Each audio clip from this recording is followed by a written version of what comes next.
प्रधानमंत्री टीबी मुक्त भारत अभियान आज आम संबलपुर जिले में सचेतनता शिविर तथा किसी नुआ जख्मा पीड़ित भाई भौणी मान को आज जोड़ार सेवा कर गोटे अवसर या आज सुशासन दिवस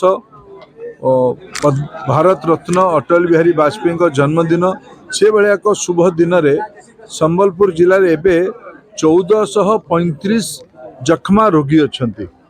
भारत सरकार तंकपाई मागणार औषध 1000 टंकार पुष्टिकर खाद्यपाई आर्थिक सहायता ता उपरे समाजर सहयोग स्वयंसेवी मनोभाव को आकु नहीं आउ पाखापाखि 1000 टंकार खाद्य पुड़िया किट देवार गोटे निश्चय योजना सामाजिक आंदोलन आरंभ होइछि।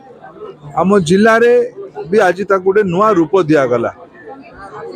आगामी 2025 रे भारत को टीबी मुक्त करने प्रधानमंत्री वज्र शपथ नहीं। आम जिला को भी आम संबलपुर जिले में भी टीबी मुक्त करूँ यहाँ भी आमर लक्ष्य। ये जो 1435 जन ये पीड़ित अच्छा प्रति मासरे औषध 1000 टंकार आर्थिक अनुदान ता छाड़ी पुष्टिकर खाद्य पुड़िया केवल गोटे व्यक्ति को देले हेनी परिवार पर्यंत ताकू देखिकी आज गोटे आंदोलन ये आरंभ करागला। रचनात्मक आंदोलन आरंभ करागला।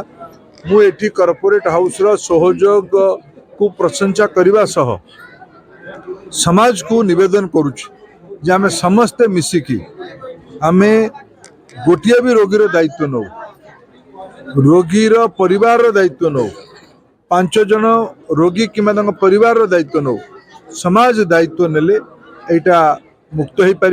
मुझे स्वास्थ्य विभाग नेतृत्व चलुवा अभियान दुईटी वर्ग को विशेष विशेष धन्यवाद देवी।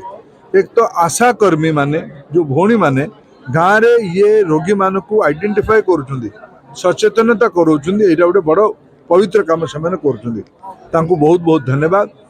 याको निडर भावे लड़िबा पाई पंचायत राज निर्वाचित प्रतिनिधि मानकर भूमिका अच्छी। सरपंच भाई भौणी माने जो किसी प्रतिनिधि मान को जो पंचायत रे शून्य जख्मा रोगी अच्छा टीबी मुक्त होती से भाया सरपंच समिति मेंबर मान को आज आम जातिर जनक महात्मा गांधी जी फोटो देकी भी सम्मानित कलु। आम संबलपुर को एक टीबी मुक्त जिला